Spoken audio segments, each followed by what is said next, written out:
Hi everybody, it's Honest John. When you drive down the freeway, you never think about what it took to make it. I'm not talking about the materials. I'm talking about, actually eminent domain. See, the freeway that you're driving down is usually real straight. Same thing if you take a train, right? The tracks are usually go on in a very straight line. When freeways or railroads do curve, it's usually following the terrain. It might curve around a mountain or follow the course of a river. But usually they go straight. And the reason for this is eminent domain. If a freeway or a railroad is being built, it needs to be as straight as possible. And those places where the freeway curves sharply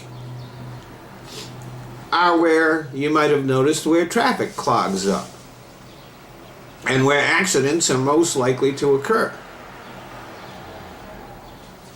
So sometimes if somebody's got a home or an office in the way, it just has to go. But people don't like being forced to relocate, neither their homes or their businesses, and so there's a lot of controversy about eminent domain.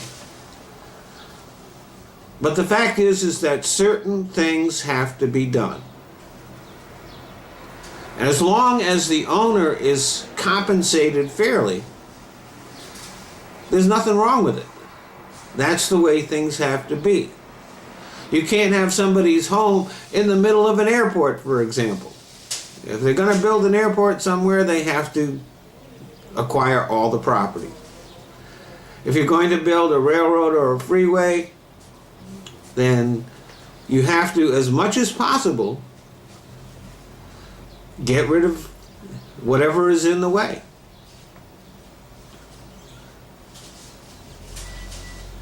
So eminent domain is not the evil thing that a lot of people tend to think it is. You have to remember, people tend to be stubborn and selfish. And sometimes the benefit of others has to outweigh the wants of one single individual. But the project needs to be essential.